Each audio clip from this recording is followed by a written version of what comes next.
Olá, boa noite. A paz de Jesus seja com todos vocês. Estamos aqui dando início à nossa live do discipulado, mais uma semana, graças ao bom Deus. E estamos voltando aqui para a gente se reencontrar na nossa página aqui no Facebook, @Rosto de Deus, página da comunidade Fanuel. E a gente continuar o nosso caminho, de discipulado nesses tempos tão perturbados e perturbadores, Tempos, por que não dizer, inclusive, sombrios, Que causam em nós tantas inseguranças. E por isso nós precisamos encontrar segurança na sã doutrina da salvação. E aí o nosso propósito de fazer esses encontros às terças-feiras do discipulado, e a gente ir estudando juntos o que a sã doutrina nos fala, Recapitulando para todo mundo, nós escolhemos começar isso e estamos nesse assunto, que é um assunto escatológico. Escatom significa as últimos assuntos, últimas coisas, Então, o estudo das últimas coisas. A escatologia cristã tem nos assuntos das últimas coisas, trata a respeito da morte, trata a respeito do juízo particular, trata a respeito do juízo final, E nós estamos não tratando sobre morte e nem sobre o juízo particular, estritamente falando, mas sobre elementos que devem preparar a humanidade para o juízo final.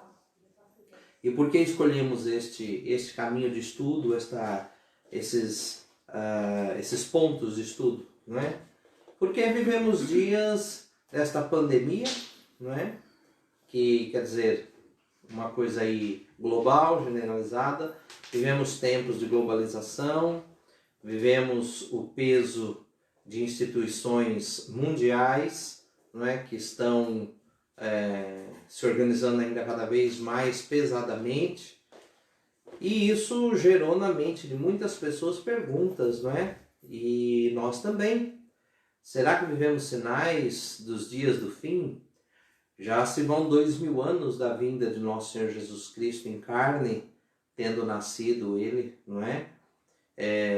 em Belém, na Judéia, e vivido sua vida pública, sua paixão, sua morte, ressurreição, ascensão aos céus, enviado o Espírito Santo, iniciado o tempo da igreja, e a igreja iniciou seu tempo entre os judeus e depois foi para as nações.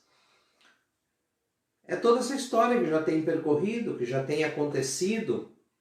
Então, se os primeiros cristãos já se ocupavam grandemente de se preocupar, de estudar, de se preparar para a vinda gloriosa de Jesus, tanto mais nós, depois de 20 séculos de história, depois de termos construído, na verdade, uma grande cultura cristã que abraçou o mundo inteiro e que particularmente formou o Ocidente, Por estarmos vivendo sinais como de grande apostasia dentro, e fora da igreja. Então nós começamos a fazer um estudo nesse sentido, para a gente dar uma olhada nesses sinais, se localizar e saber se é somente, porque vemos aí uma gripe, uma pneumonia viral que está acontecendo no mundo inteiro, e aí o medo, o desespero, comportamentos, coisas que vão aparecendo no dia a dia, em cada momento. Será isso sinal do fim, Enfim, então nós estamos aqui para estudar um pouco e andar um pouco nisso, tá bom? Vamos rezar? Vamos pedir ao Espírito Santo que nos inspire e nos ilumine para mais esse passo nessa noite. Em nome do Pai, do Filho e do Espírito Santo. Amém. Vinde, Espírito Santo, enchei os corações dos vossos fiéis, acendei neles o fogo do vosso amor, enviai o vosso Espírito e tudo será criado, e renovareis a face da terra. Oremos, ó Deus, que instruístes os corações dos vossos fiéis, com a luz do Espírito Santo, fazei que apreciemos retamente todas as coisas, segundo o mesmo Espírito, e gozemos sempre da sua consolação. pelo mesmo Cristo Senhor nosso. Amém. Nós pedimos, Virgem Santíssima, permaneça conosco durante toda essa live, para que corações sejam envoltos, abrasados pelo Espírito Santo. Amém. Rogai por nós, Santa Mãe de Deus, para que sejamos dignos das promessas de Cristo. Amém. Você que já está conectado conosco, né? Muitas pessoas que já vão entrando, que já vão se conectando, já somos aí quase 30 pessoas ou mais, né? Pessoas não, pontos de conexão, né? Porque às vezes diante do computador ou do celular que alguém assiste, tem 4, 5, 6, 10 pessoas, né? Dependendo da casa, da família, né? Enfim, nós já somos vários e acredito que isso vai aumentar, você vai compartilhando, vai chamando outras pessoas, o povo vai entrando e a gente vai estudando um pouco junto. No nosso encontro anterior, nosso encontro passado, eu entrei num assunto, porque nós começamos a estudar sobre os sinais da igreja, né? Eu iniciei dizendo que as pessoas ficam buscando sinais aqui, lá e acolá, mas o primeiro grande sinal para a humanidade é a igreja. Porque a igreja de Jesus Cristo é a continuidade de Cristo na terra. E o reino de Deus já subsiste na igreja, não de maneira definitiva, mas o reino de Deus está na igreja. A igreja é sinal, é germe, semente do reino. Então a igreja é um sinal para os povos, para os homens de toda língua, de toda raça, de toda tribo, de toda nação, como diz as Sagradas Escrituras. Só que a igreja nasce de um momento que é vinda do povo judeu, vinda dos judeus. Então aqui, esse é um grande ponto que nós vamos ver nessa noite. A igreja é um grande sinal. E há um estudo, né, mais recente que nós falamos na semana passada, na live passada, de que particularmente no século XIX, em meios protestantes, se cunhou uma teoria, uma doutrina, não é? Uma teoria escatológica de um arrebatamento em que a igreja seria retirada da terra e iria para o céu, não é? Para depois voltar com Jesus Cristo. E aí há divergências de quando esse arrebatamento aconteceria, se vai acontecer ou não vai acontecer. E nós fomos lá ver nos padres da igreja, São Jerônimo, não é? Santo Agostinho, nós vimos, não é? Como eles nos disseram de que esse arrebatamento existirá, mas que ele não será dessa maneira fantasiosa de Hollywood, não é? Aviões trombando e tal.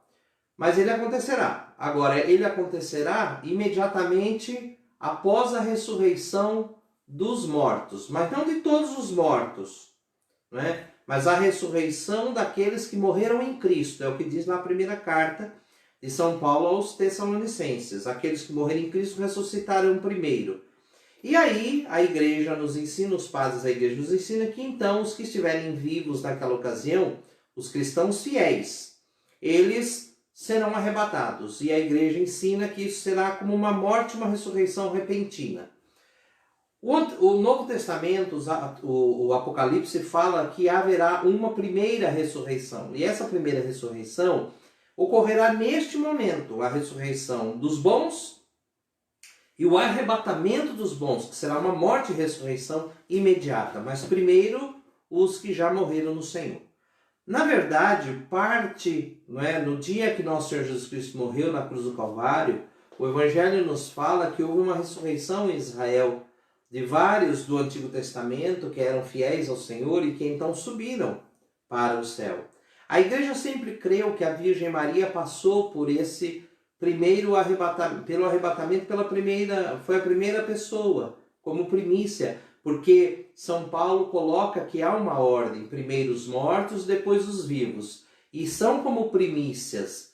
Foi a morte e ressurreição de Cristo que permitiu a ressurreição dos justos da antiga aliança e permitiu a dormição, não é, da Virgem Santíssima e seu arrebatamento nos ares, que a igreja declarou como dogma de fé a assunção de Maria Santíssima aos céus. Por que fez assim Deus? Porque assim ele o fará quando Cristo estiver às portas para voltar. Então haverá um arrebatamento? Haverá um arrebatamento. A igreja sempre creu? Sempre creu. O que nós falamos na semana passada é de que não será dessa forma fantasiosa, não é? E nem digo que foi por má intenção que fizeram assim. São erros realmente de interpretação e o problema de se descolar da sagrada tradição. Então a imaginação vai criando, né? E aí, claro, hoje em dia, com o uso da imagem, do som, as coisas se tornam assim materiais diante dos olhos das pessoas e parece ser daquele jeito. Mas de que maneira católica e de que maneira realmente cristã se entende esse arrebatamento?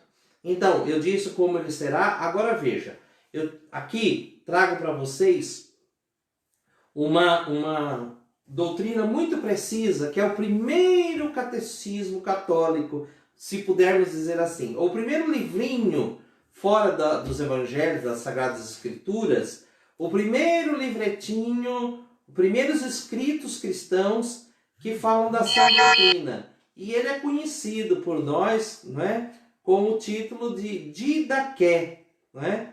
O Didaqué, que é um caminho de doutrina cristã, ele vai nos dizer na sua última sessão, lá que é depois, né, mencionado, capítulo 16, perseverar até o fim, da parousia do Senhor, quando o Senhor virá. Então ele diz assim, olha, vigiai sobre vossa vida, não deixeis apagar vossas lâmpadas, nem solteis o cinto de vossos rins, mas estáis preparados, pois não sabeis a hora na qual nosso Senhor vem. A hora nós não sabemos.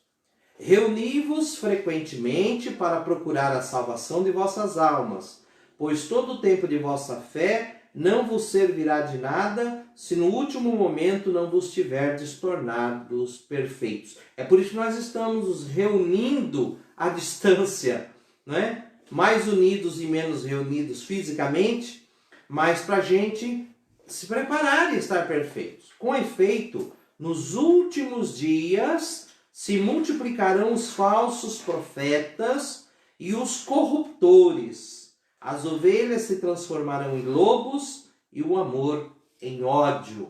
Lembra que eu falei dos que nós estudamos aqui, do sinal na igreja, essa apostasia, não é? Os falsos profetas, e nós aqui elencamos muito bem a falsa profecia socialista, não é? Essa visão que está enraizada no materialismo e que vê, é uma heresia muito antiga, né? De ver, e foi até por causa dessa heresia de um pregador cristão chamado Cerinto que Santo Agostinho, para rebatê-la, não é?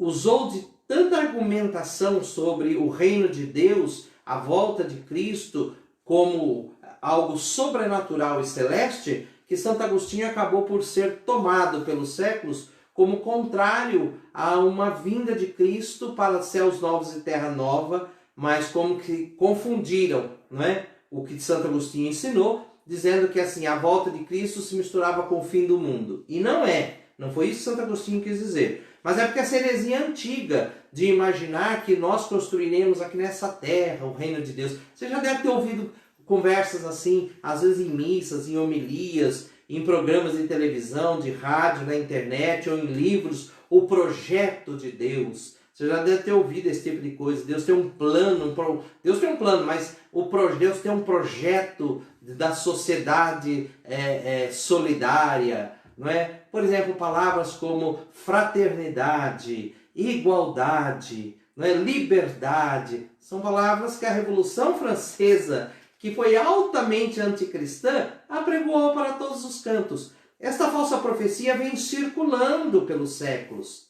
Já são 4 grandes revoluções. Aqui indica o livrinho Revolução e Contra-Revolução, de Dr. Plínio Correia de Oliveira, que foi um grande pensador católico brasileiro que viveu no século XX nascido em 1908, morreu em 1995. Dr. Plínio Correia de Oliveira, ou 97, Dr. Plínio Correia de Oliveira, ele foi o fundador do movimento Tradição, Família e Propriedade, que foi muito contestado, e foi o grande apóstolo contra o avanço do comunismo, né? Então, Dr. Plínio Correia de Oliveira, ele escreveu esse livretinho, Revolução contra a Revolução, que vale a pena você encontrar e você ler. Essas falsas profecias aconteceram, estão acontecendo, estão aí. E aí nos fala que o Didaqué, que surgirão os corruptores, né? Eles serão corruptores, as ovelhas se transformarão em lobos. E é o que nós vemos, a divisão do corpo de Cristo e o amor em ódio. São Paulo diz que realmente lobos vorazes entrariam. Bom, o Didaqué continua. Com o aumento da iniquidade, os homens se odiarão, se perseguirão, se trairão mutuamente. Então aparecerá o sedutor do mundo como se fosse o Filho de Deus. Ele fará milagres e prodígios, e a terra será entregue em suas mãos, e ele cometerá tais crimes como jamais se viu desde o começo do mundo. Esse é o anticristo. É o outro grande sinal. O primeiro sinal da apostasia, que está ligado aos falsos profetas, a falsa profecia. O segundo sinal, que é o anticristo. E o terceiro sinal que ele vai dizer adiante. Então toda criatura humana passará pela prova de fogo, e muitos se escandalizarão e perecerão. Mas aqueles que permanecerem firmes na sua fé serão salvos por aquele que os outros amaldiçoam. Os homens tomarão pelo anticristo como filho de Deus e rejeitarão a Jesus Cristo. Mas isso já terá sido preparado pela falsa profecia que já está aí. Nós vamos falar disso mais detidamente. Aparecerão sinais da verdade. Primeiro o sinal da abertura do céu. Depois o sinal do som da trombeta.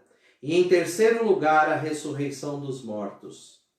Mas não de todos segundo a palavra da Escritura. O Senhor virá e todos os santos com ele. Então, esta primeira ressurreição, diz o Didaqué, não será de todos os mortos, será de uma parte. De quem? Dos justos, dos que já morreram. E é aí que acontece o arrebatamento. Então, o mundo verá a vinda do Senhor sobre as nuvens do céu. Então, o Senhor fará uma retirada para vir com os seus santos. Então, é isso que o Didaqué nos ensina. São Justino Mártir, que viveu aqui, né, entre o ano 100 e 165 depois de Cristo, ele diz: o homem da apostasia, o anticristo, virá para infligir toda classe de males contra os cristãos. Santo Hipólito Mártir, que viveu entre o ano 160 e 236 depois de Cristo, ele diz a respeito da perseguição que deverá cair sobre a igreja pela parte do adversário. Esta se refere aos 1260 dias durante o qual o tirano haverá de reinar e perseguir a igreja. 1260 dias está narrado no livro de Daniel 9:27, capítulo 11, e versículos lá do capítulo 11 do Apocalipse também, se refere a um período de 3 anos e meio. E a Bíblia Sagrada nos fala que esse anticristo reinará por um breve período, constituído da última semana de anos. Jesus mesmo, em São Mateus 24, fala para a gente aprender lá do profeta Daniel. Haverá uma semana de anos. O que é uma semana de anos? Uma semana tem 7 dias, mas como se cada dia fosse um ano, ou seja, uma semana de 7 anos. No meio desta semana, então, do começo ao meio da semana, haverá uma grande perseguição contra os cristãos, a grande tribulação. Então, eles começam a nos posicionar. Haverá um arrebatamento no meio desta semana. Então, o Senhor ressuscitará os justos e arrebatará os justos que estiverem vivos. E aí levará consigo, no meio desse reinado do anticristo. E aí o anticristo terá mais 3 anos e meio para, junto com os que o adoram, experimentarem a ira de Deus. E Deus então retirará a igreja para dar a esses a sua ira Porque uma coisa é a purificação dos justos, outra coisa é a punição dos ímpios. E Deus não misturará todas as coisas. Ele deixa que cresça misturado, mas então ele arrebatará os justos para dar juízo aos ímpios. De que lado você quer estar nessa história, não é? São Vitorino Marte, bispo de Petal, viveu entre 250 e 304 depois de Cristo. Ele relata o seguinte, comentando o capítulo 11 do Apocalipse: isto acontecerá nos últimos tempos, quando a igreja tiver sido arrebatada, tirada do meio. São os padres da igreja. Santo Efrem de Nízibe, o sírio, doutor da igreja, viveu entre o ano 306 e 373. Foi um dos principais teólogos da igreja oriental bizantina. Ele escreveu: porque todos os santos e eleitos de Deus serão reunidos antes da tribulação que há de vir, e serão levados ao Senhor antes que venha a confusão que cairá sobre o mundo. Então, irmãos, esse reino do anticristo, que aqui o Didaquê nos falou, que as escrituras nos falam, que nós vimos no catecismo da Igreja Católica, essa impostura religiosa, ele durará 7 anos. Na metade deste período, o Senhor arrebatará a igreja. Na primeira parte, ele seduzirá, enganará muitos. E mais do que nos perseguir, mais do que perseguir os fiéis e tirar isso, e judiar, sabe? Mais do que isso, ele encantará. E só os firmes na sã doutrina é que não cairão nos seus encantos. Falará com voz suave, fará milagres científicos, viu? Não serão milagres sobrenaturais, milagres naturais, porque a ciência ocupará o lugar de Deus no coração do homem. E aí eu preciso falar com vocês de uma coisa que está em nossos dias, muito evidentemente na nossa cara, não é? É exatamente isso que nós vemos. Hoje há entre nós uma verdadeira adoração de si mesmo. Os homens se adoram. E você veja o desespero que as pessoas têm, não é? E aqui entenda bem, nós não somos contrários ao conhecimento. O que nós estamos fazendo aqui é adquirir conhecimento. Nós não somos contrários ao estudo. A igreja é quem deu ao mundo as universidades. Mas hoje na humanidade, no Brasil, isso acontece, no mundo está aí à nossa volta, existem 2 categorias de pessoas. Existem os que têm diploma e existem os que não têm diploma. Os que têm diploma são tudo. E quanto mais diploma tem, maiores eles são. E é por isso que a gente tem uma gama de gente que não tem habilidade nenhuma para fazer o que faz, mas porque tem 8 diplomas numa parede, ocupa cargos que fazem destruir a vida alheia. E outros que são completamente jogados no lixo, descartados, né? E por que isso acontece? Porque tem crescido no coração do homem a adoração de si mesmo. A ciência o que é? A ciência é a capacidade humana de conhecer, de descobrir, de inventar. E o homem se coloca, portanto, neste afã do conhecimento, vai se colocando como Deus, capaz de fazer tudo. Então, você assista os filmes que estão aí já há mais de 2 décadas, filmes que ficam apregoando a alta elevação humana, não é? Essa luta terrível para matar Deus, né? Para matar o conceito da existência de Deus, né? Há um tempo inteiro de se apregoar que existe uma contradição, um antagonismo entre conhecimento, ciência e religião, né? Isso não é verdade, porque Deus deu ao homem a capacidade de conhecer. Deus deu ao homem a capacidade da ciência, e ela é um dom de Deus, mas quando ela deixa de ser entendida como dom de Deus, ela passa a ser uma soberba humana. E quando o homem cai na soberba intelectual, na soberba do conhecimento, esse homem se torna incorrigível. Incorrigível. Só que essa adoração de si, do conhecimento, ela foi tomando forma, e hoje a humanidade está em tal tamanho, e isso está em tal tamanho, esse monstro, Esse verme está de tal tamanho que está tirando dos homens todas as forças da fé, não é? Então, a fé, ela é mantida, mas ela é mantida na própria ciência. Por exemplo, quando a ciência nos diz que há não sei quantos milhões, bilhões de anos aconteceu tal coisa, isso é apregoado e ensinado nos colégios. E as pessoas simplesmente dizem sim e dizem amém, por um ato de fé, porque elas não podem comprovar aquilo que lhes foi ensinado. Por exemplo, a existência do ser humano na Terra, ela é especulada, o surgimento da vida humana na Terra, ela é especulada, não é? Por duas grandes teorias, pode existir outras, mas duas grandes teorias. Uma que é criacionista e outra que é evolucionista. A criacionista é aquela que se radica no que a Bíblia Sagrada conta e que inclusive muitas tradições de povos antigos contam e se encontram com o que a Bíblia Sagrada diz.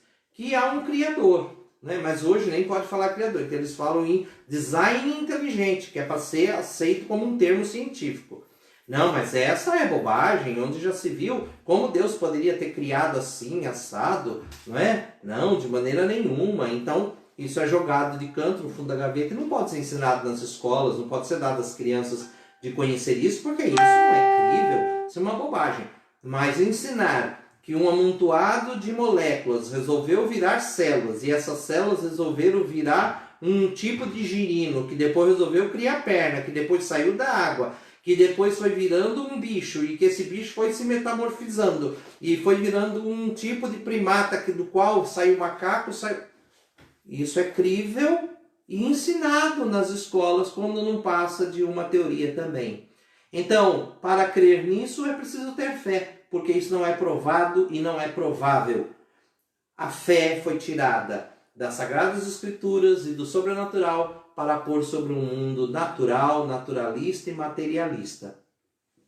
Portanto, é essa adoração do homem por si mesmo que vai ocupando o lugar de Deus e que vai pavimentando uma estrada para a chegada do grande anticristo, milagreiro de milagres naturais, que deve ocupar o lugar de Deus. Isso contaminou a teologia católica, a teologia cristã, a tal ponto, não é, que foi preciso destruir a fé original e é preciso, hoje você ouve bobagens gigantescas. E isso vai se construindo no mundo. O mundo isso vai se firmando de tal maneira. Então, esses sinais estão aí, não é? E nós precisamos estar atentos para não cair no seu engodo, não é? E eles justificam tudo.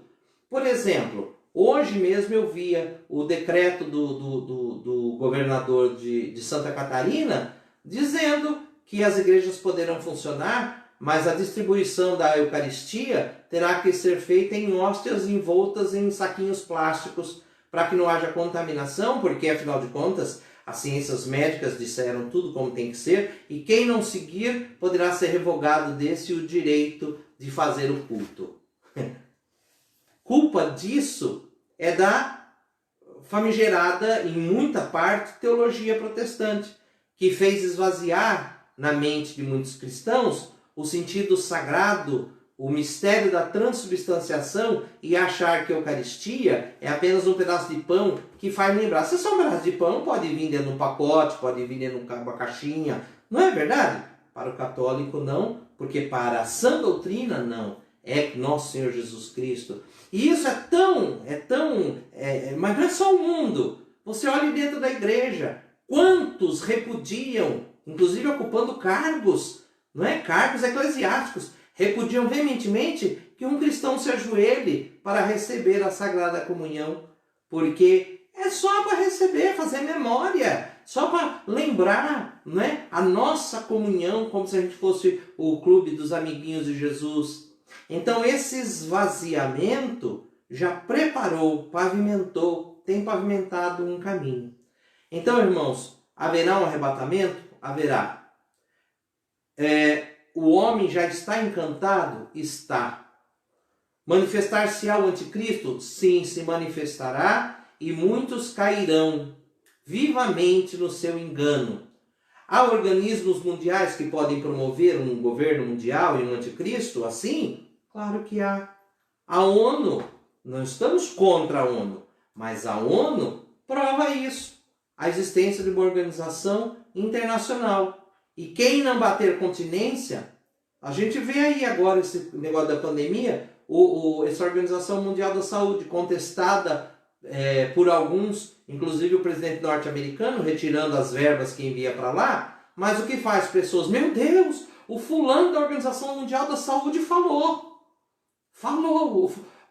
Então, nossa, falou o fulano da Organização Mundial da Saúde, tem que bater continência, presidente da República, nosso país não pode ter suas próprias regras, tem que fazer, porque senão o homem está preparado para um governo mundial, né?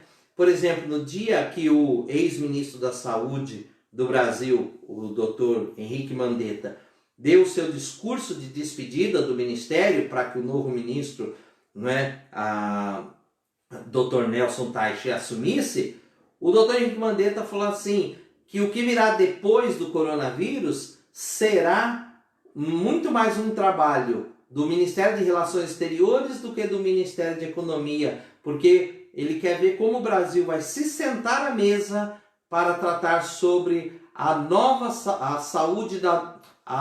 ordem mundial da saúde. Vá lá, pegue o discurso dele e você vai encontrar ele falando isso.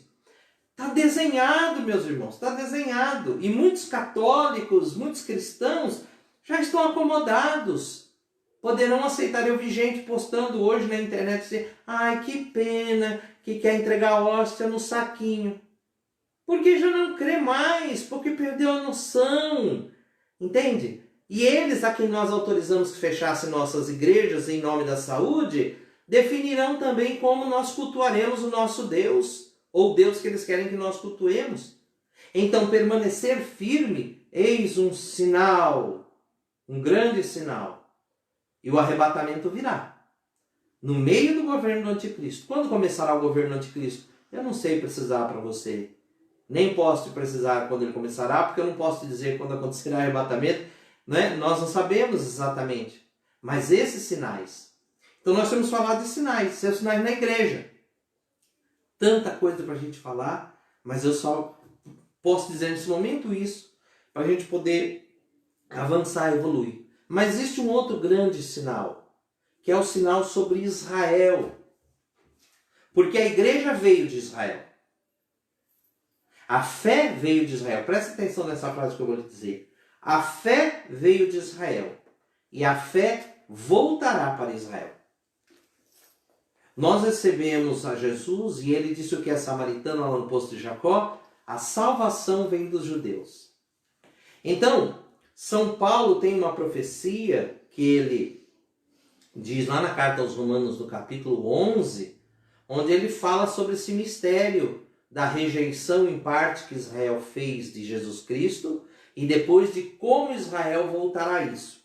Mas o Catecismo da Igreja Católica, veja que interessante, nos parágrafos 673, 674, ele diz assim, eu vou no 674, ele diz assim, a vinda do Messias glorioso depende em todo momento da história do reconhecimento dele por todo Israel. Israel em peso terá que reconhecer. Sabe que os judeus ainda agora acham que não. Há uma parte dos judeus que já concordam que Jesus é o Messias. Mas nem a maioria dos judeus não concorda. E eles terão que concordar. Uma parte desse Israel se endureceu. E ele vai citando aqui Romanos 11. Na incredulidade para com Jesus, São Pedro o afirma aos judeus de Jerusalém depois de Pentecostes. E o que é que São Pedro disse? Arrependei-vos, pois, e convertei-vos, a fim de que sejam apagados os vossos pecados, e deste modo venham da face do Senhor os tempos de refrigério. Então enviará ele o Cristo que vos foi destinado, Jesus, a quem o céu deve acolher até os tempos da restauração de todas as coisas, das quais Deus falou pela boca dos seus santos profetas. O céu acolheu Jesus até que Israel caia na real. E aí Jesus voltará. Então será nessa época. E o que é que diz aqui? E São Paulo lhe faz eco. Se a rejeição deles resultou na reconciliação do mundo, o que será o acolhimento deles senão a vida que vem dos mortos? A entrada da plenitude dos judeus na salvação messiânica, depois da plenitude dos pagãos, dará ao povo de Deus a possibilidade de realizar a plenitude de Cristo, na qual Deus será tudo em todos. Catecismo da Igreja Católica, parágrafo 674. Então veja só, a história dos judeus é um grande sinal para nós. E nós precisamos aprender desse sinal. Teve esse sinal da igreja, que eu já falei. Agora é o sinal de Israel que eu quero falar. A gente precisa olhar para o sinal de Israel. E aí, eu quero ir com você numa passagem que está no livro do profeta Oséias, no capítulo número Oséias, capítulo 9, versículo 10, que diz assim: Encontrei Israel como cachos de uva no deserto. Vi os vossos pais como os primeiros frutos da figueira. No Antigo Testamento, Israel é comparado a algumas árvores, e uma delas é a figueira. Quando nós chegamos no Novo Testamento, falando de sua vinda e dos sinais de sua vinda, Jesus vai dizer em Mateus 24, que é um capítulo chave, né, para ser entendido isso, versículos 32 a 34, nosso Senhor diz assim, olha: Compreendei isto pela comparação da figueira, pela parábola da figueira. Ele está fazendo uma comparação e diz: compreendam. Quando seus ramos estão tenros e crescem as folhas, pressentis que o verão está próximo. Do mesmo modo, quando virdes tudo isso, sabei que o Filho do Homem está próximo à porta. Em verdade vos declaro, não passará esta geração antes que tudo isto aconteça. Mas se a figueira é um símbolo de Israel, quando Jesus disse, considerai a figueira, olhe para ela, vocês verão os sinais, aprendam desse sinal. Bom, irmãos, há uma outra passagem no Evangelho que fala que Nosso Senhor amaldiçoou uma figueira, porque ele chegou para pegar os seus frutos e ela só tinha folhas e não tinha frutos. E ali Jesus está fazendo uma referência como diz isso, a esterilidade que Israel tinha adquirido para a salvação. Então veio o Filho do Homem para dar vida aos homens, porque Israel estava estéril. O que aconteceu com o povo de Israel? Jesus faz essa comparação e nesse capítulo 24 ele vai fazer uma projeção para os fatos que ocorrerão em Israel naquela geração. E o que aconteceu com aquela geração que ouviu Jesus pregar?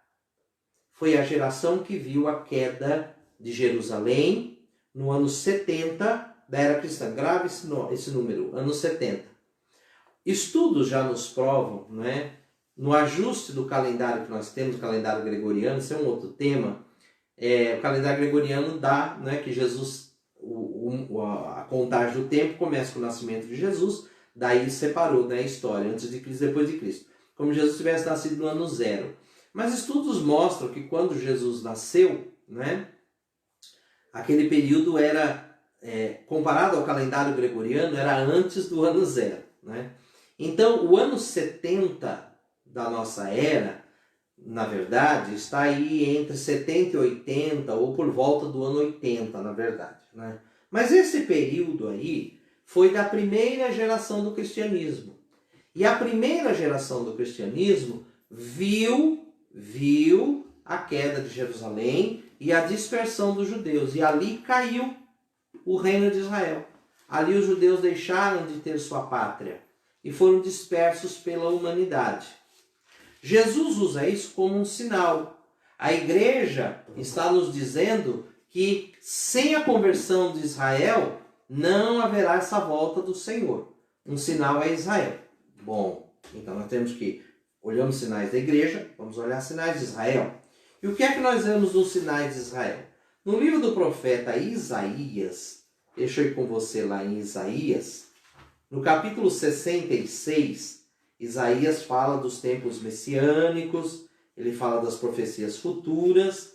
E Isaías foi um grande profeta, né, do Antigo Testamento. Ele diz aqui, o livro de Isaías, capítulo 66, no versículo 8, Isaías faz a seguinte profecia, veja. Quem jamais ouviu tal coisa? Quem jamais viu coisa semelhante? É possível um país nascer num dia? Pode uma nação ser criada repentinamente?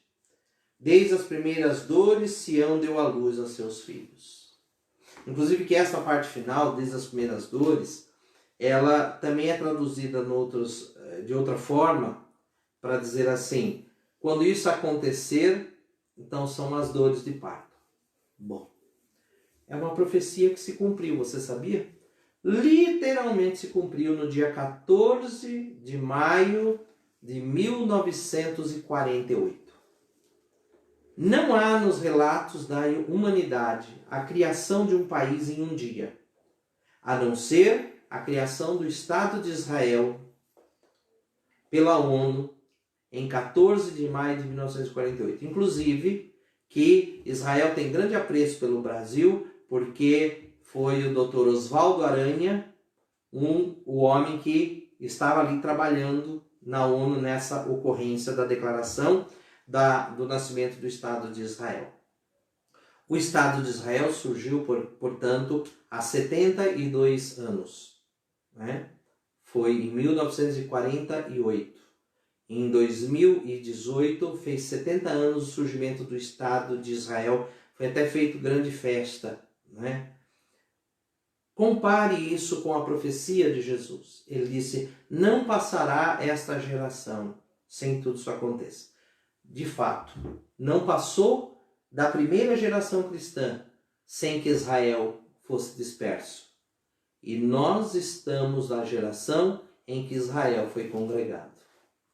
Foram 1900 anos de diáspora, de dispersão, até que em 1948 Israel fosse reunido e se cumprisse a profecia de Isaías.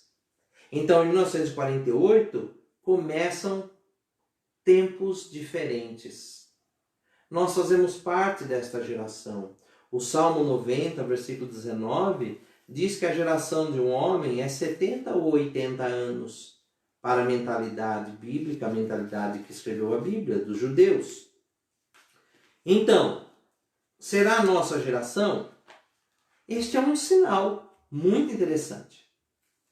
O que nós vemos em Israel, não é?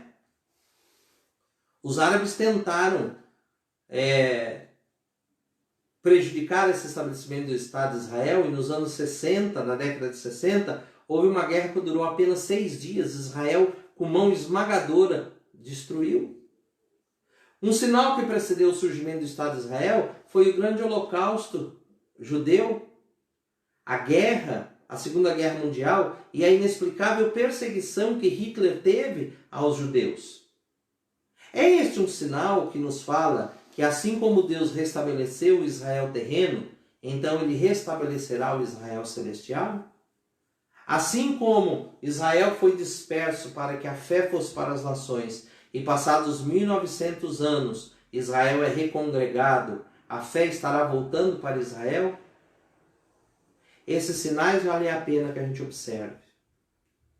Há um mundo sendo preparado para um governo único, mundial. Os homens estão adorando tanto a si mesmos que serão capazes de abandonar o seu Deus. Nós, no Brasil católico e cristão, ainda maior país católico do mundo, e muito em um país com um número gigantesco de evangélicos, né? Com um presidente da República que se declara católico formalmente e, ao mesmo tempo, abraça com grande ânimo a profissão de fé dos evangélicos, né? Que se abre e declara Deus acima de todos. Aqui não estou fazendo juízo de valores do presidente, da pessoa dele. O que eu quero dizer é o seguinte: num país assim, nós estamos vendo as nossas igrejas lacradas. nós estamos vendo a religião sendo proibida e depois sendo permitida sob alguns preceitos das loucuras de governantes. Os estados e o Estado, e isso, essa teoria de Estado totalitário, ela é uma teoria socialista. Ela está enraizada nos conceitos da Revolução Comunista, que se alimenta da Revolução Francesa, que se alimenta da Revolução Protestante. São 500 anos de apedrejamento, de demolição. E graças ao bom Deus que a igreja teve o grande concílio de Trento, que fortaleceu firmemente a fé e o conhecimento da sã doutrina.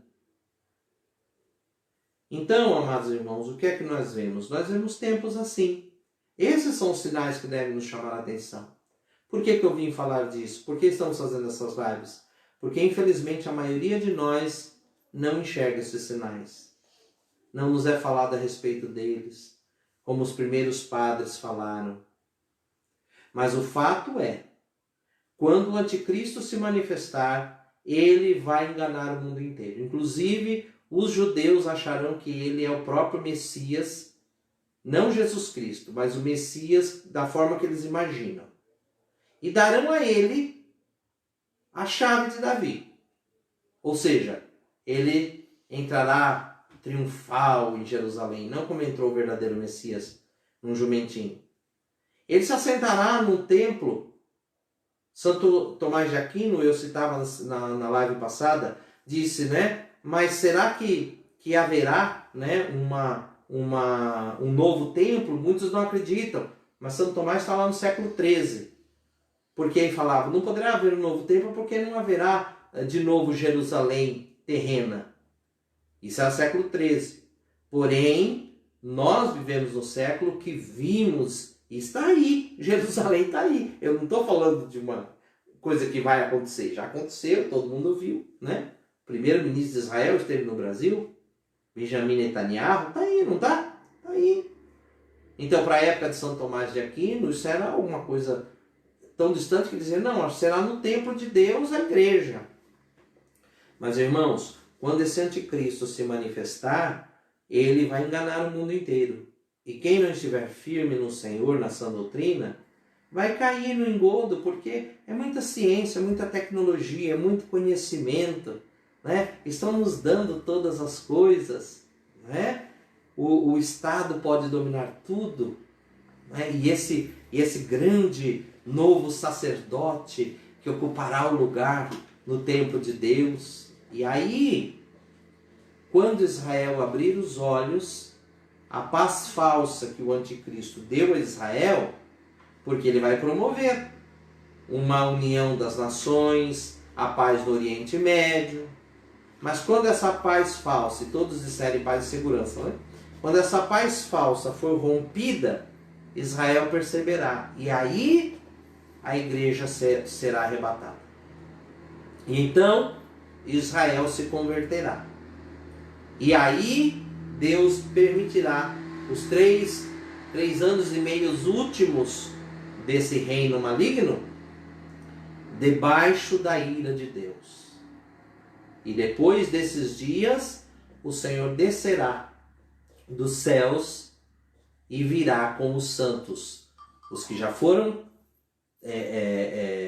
ressuscitados e os que foram arrebatados. E aí o Senhor virá para fazer céus novos e terra nova. É assim que será. É isso que nós vemos nas Escrituras. Os sinais estão aí, de Israel, da apostasia, da formação de uma mentalidade anticristã até que se coroe um anticristo, que não dirá, não exista a igreja, mas dirá, exista a igreja entre todas as igrejas. A guerra é antiga. Então, vem esta loucura, né, de Israel, da mentalidade da revolta protestante, que foi criando o conceito de que não é preciso ter uma única igreja, né? Claro que há muita honestidade, fé honesta, sincera no meio. Mas o que eu estou dizendo a vocês é que tudo isso vem sendo desconstruído, até existir uma fragmentação e o cristianismo estar assim ao quebrado. Hoje nós vemos, por exemplo, no Brasil, nós vemos um fenômeno interessante. Nós vemos pastores protestantes que defendem os católicos quando vem, por exemplo, a Marcha das Vadias, palavra horrível de se dizer, mas é assim que se intitulam, vilipendiar imagens sacras. Mas não eram os protestantes que condenavam o uso de imagens? Mas acontece que se podem fazer isso e o Estado se cala diante das imagens sagradas dos católicos, que ainda são a maioria, e que formou os pais dessa nação, não é? Trouxeram essa fé, o que não farão então com eles, os protestantes? Mas isso é o resultado da revolta protestante. Então o homem se enrolou nas suas próprias loucuras. E me parece que vamos num caminho que não tem volta. A nossa única esperança vai ficando realmente cada dia mais que o Senhor venha. Isso para nós é motivo de desespero? Não, é motivo de alegria. Não pelo sofrimento de outros, não. Mas porque o Senhor virá. As profecias se vão cumprindo. A apostasia está cada vez mais francamente declarada. Israel, a figueira floresceu, está lá, né? Já se foram 72 anos. O fato é que a Bíblia é clara e os padres da igreja são claros e a sã doutrina é clara. Quando esse reino se instalar, na metade dele, o Senhor levará a igreja, ressuscitará primeiro os sãos, os salvos, e depois levará a igreja imediatamente, e depois Deus fará juízo sobre as nações. Haverá uma grande guerra, chamada na Bíblia a guerra de Gog e Magog, o vale do Armagedon, onde Deus vai julgar as nações, e então o Senhor virá dos ares com a sua igreja para fazer céus novos e terra nova. E eu quero estar lá nesse grupo. E você também, por isso que a gente está estudando essas coisas. Longe de nós o medo e muito mais a clareza de uma visão verdadeiramente cristã dos sinais que nos cercam. Vamos pedir a Nossa Senhora que nos ajude, vamos pedir a Nosso Senhor que nos ajude, que o Espírito Santo nos envolva para esses tempos. Ave Maria, cheia de graça, o Senhor é convosco. Bendita sois vós entre as mulheres, bendito é o fruto do vosso ventre, Jesus. Santa Maria, Mãe de Deus, rogai por nós, pecadores, agora e na hora de nossa morte. Amém. Vem, Senhor, Maranatá, a sua igreja te espera. Meus irmãos, essa foi o nosso assunto, nossa live de hoje. Peço que você curta, que você compartilhe. Peço que você vá lá no YouTube, encontre lá a nossa página da Comunidade Fanuel, o nosso canal, melhor, da Comunidade Fanuel. Se inscreve para a gente poder fazer nossas lives por lá também. Divulga este vídeo, vamos compartilhar. E também relembro a você, todos os dias às 15 horas, rezamos juntos o Terço da Misericórdia, 15 horas, horário de Brasília. Quinta-feira agora, depois de amanhã, às 20 horas, o nosso grupo de oração, que vai ter um tema tremendo, será sobre o nome de Jesus, Maravilha das Maravilhas. E no domingo, às 18h30, a Santa Missa com o Padre José Henrique do Carmo. Deus abençoe, você tenha uma santa noite e em breve nós estaremos todos juntos em nome de Jesus. Amém. Tchau!